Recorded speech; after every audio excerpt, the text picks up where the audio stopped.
Morning news కి స్వాగతం. పత్రికలోని ముఖ్యాంశాలు చూద్దాం. దోస్ నోటిఫికేషన్ జారీ అంటూ 14వ పేజీలోని వార్త.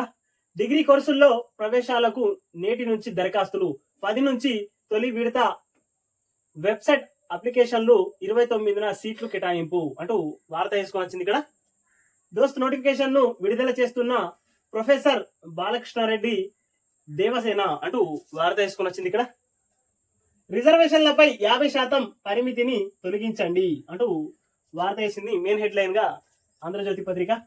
కాంగ్రెస్ వర్కింగ్ కమిటీ సమావేశంలో పార్టీ అధ్యక్షులు మల్లికార్జున ఖర్గే, సోనియా గాంధీ, రాహుల్ గాంధీ, కేసీ వేణుగోపాల్ అంటూ వార్త. సామాజిక ఆర్థిక విద్యారంగంలో వెనుకబాటుతనం గుర్తింపునకు కులగణన జరపండి. తెలంగాణ నమూనే దేశానికి ఆదర్శం కావాలి.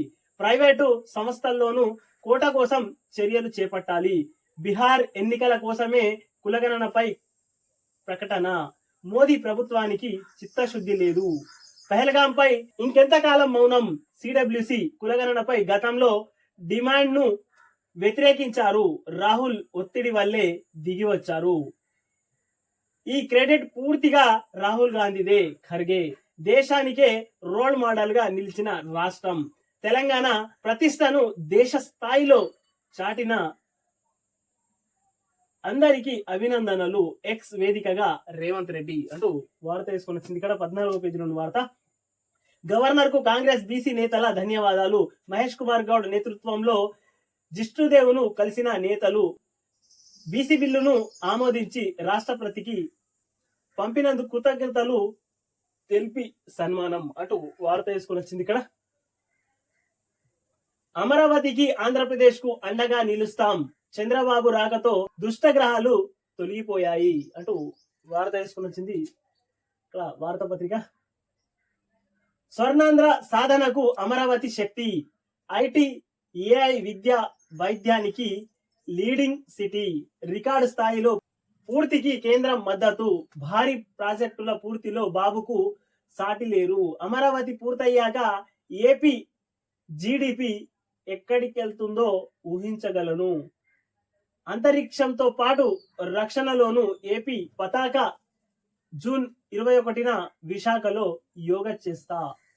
ఇప్పుడు భారతదేశ శక్తి ఆయుధాలలో మాత్రమే లేదు, మన ఐక్యతలో కూడా ఉంది. అమరావతి పునర్ప్రారంభ సభలో ప్రధాని పలు ప్రాజెక్టులకు ప్రారంభం. తాను సీఎంగా ఉండగా టెక్నాలజీ గురించి బాబును చూసి నేర్చుకున్నానని వ్యాఖ్య. 13వ పేజీలోని వార్త ఇది. అవకాశాల రాజధాని. ఉపాధి కోసం ఇతర రాష్ట్రాలకు వెళ్ళక్కర్లేదు. మోదీ సహకారం, చంద్రబాబు అనుభవంతో ప్రపంచ స్థాయి నగరంగా అమరావతి తథ్యం.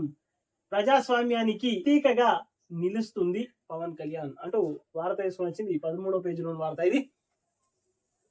ఆత్మ గౌరవ ప్రతీక అమరావతి. ఇది కేవలం రాజధాని నగరమే కాదు, 5 కోట్ల మంది ప్రజల సెంటిమెంట్. రూపాయలు 49,000 కోట్ల పనులతో పునర్జీవనం. 3 ఏళ్లలో రాజధాని పనులు పూర్తి. మోదీ చేతుల మీదుగానే ప్రారంభిస్తాం. క్వాటం ర్యాలీగా అమరావతి చంద్రబాబు అంటూ వార్త. వేదికపై నాతో థరూర్. ఇక చాలా మందికి నిద్రలేని రాత్రులే. ఇండియా కూటమిపై కేరళలో మోదీ విసుర్లు అంటూ వార్త వేసుకుని వచ్చింది. ఇక్కడ వడదెబ్బకు మృతులకు రూపాయలు 4 లక్షల పరిహారం అంటూ 2వ పేజీలోని వార్త ఇది. 10 రోజులు 10 లక్షల సైబర్ దాడులు. పహల్గాం ఘటన తర్వాత రెచ్చిపోయిన పాక్ హ్యాకర్లు. భారత రక్షణ, టెలికాం, రవాణా, విద్య రంగాల వెబ్ సర్వేలలోకి చొరబడే యత్నాలు. పాకిస్తాన్ తో పాటు బంగ్లాదేశ్, మొరాకో, మధ్య ప్రాచ్య దేశాల్లో తిష్టవేసి దాడులు. పాక్ ప్రధాని షెహబాజ్ యూట్యూబ్ ఛానల్ పై భారత్ లో నిషేధం. ఆర్థిక దిగ్బంధనంలో పాకిస్తాన్. కేంద్రం వ్యూహరచన. FATF గ్రే లిస్టులో పాకిస్తాన్ ను చేర్చేలా యత్నాలు. ఫలిస్తే ఆ దేశానికి విదేశీ పెట్టుబడులు కరువు. IMF ఆర్థిక ప్యాకేజీని అడ్డుకునే చర్యలు అంటూ 12వ పేజీలోని వార్త ఇది. అమెరికా డబుల్ గేమ్, భారత్కు మద్దతని ఓ వైపు ప్రకటన, కానీ నేతల వ్యాఖ్యల్లో తటస్థం. భారత్ పాకిస్తాన్ సమయవనం పాటించాలని అగ్రనేతల కబుర్లు. మా ఉగ్రవాద చరిత్రలో రహస్యాలు లేవు. తొలుత పశ్చిమ దేశాలతో పనిచేశాం, ఇప్పుడిప్పుడే మార్పులు. బిలావల్. రోడ్డుపై ఫైటర్ జెట్లు, గంగా ఎక్స్ప్రెస్ వైపై విన్యాసాలు అంటూ భారత తీసుకుని వచ్చింది ఇక్కడ. పెద్దపల్లి ఎయిర్పోర్టు సత్నగర్ లో కాదు, అంతర్గంలో అంటూ వార్త తీసుకుని వచ్చింది 14వ పేజీలో.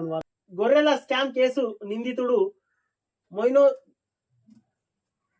మొయినోద్దీన్ ఇంట్లో ఏసీబీ సోదాలు. కీలక బ్యాంకు లావాదేవీలు గుర్తింపు. ఇది రూపాయలు 700 కోట్ల కుంభకోణమని గతంలోనే తేల్చిన అధికారులు. కంచగచ్చిబౌలి భూములపై కొత్త సిఎస్ సమీక్ష అంటూ 14వ పేజీలో వార్త. కాళేశ్వరం బ్యారేజ్ పై దిద్దుబాట అంటూ 2వ పేజీలో వార్త. ఇది భూభారతిలో సమస్యలు తీరేనా, విధి విధానాలపై వివరంగా చెప్పేవారి అవగాహన సదస్సులో భూ సమస్యలపై అనేక సందేహాలు వెలుగుచ్చిన రైతులు.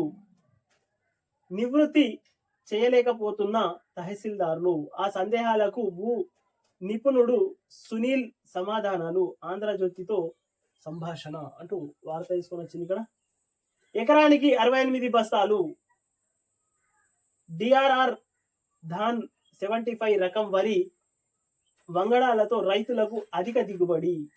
ఈ రకానికి 380 నుంచి 400 గింజలు. వచ్చే 2 ఏళ్లలో కంకికి 1000 గింజలు పండే మరో రకము అందుబాటులోకి. అప్పుడు ఎకరాకి 144 బస్తాల దిగుబడి. పరిశోధనల్లో ఐఐఆర్ శాస్త్రవేత్తలు అంటూ వార్త వేసుకొచ్చింది. మొత్తం మీద ఇప్పుడు ఎకరానికి 45 నుంచి 60 బస్తాలు వెళ్తున్నాయి. మరో 2 ఏళ్లలో కంకి కూడా సంఖ్య 380 నుంచి 400 గింజలు వచ్చే వరకు వస్తాయి. అలాంటి రకాల వంగడాలను తీసుకొస్తున్నాం. ఇంకొక 2 సంవత్సరాలలో కొత్త వంగడాలు వస్తున్నాయి. అప్పుడు ఎకరానికి 144 సంచులు పండించవచ్చు అంటూ శాస్త్రవేత్తలు చెప్పుకొని వస్తున్నారు. పాలకు పాలు, నీళ్లకు నీళ్లు వేరు చేస్తాం. సబ్స్క్రైబ్ చేయండి, షేర్ చేయండి, కామెంట్ పెట్టండి.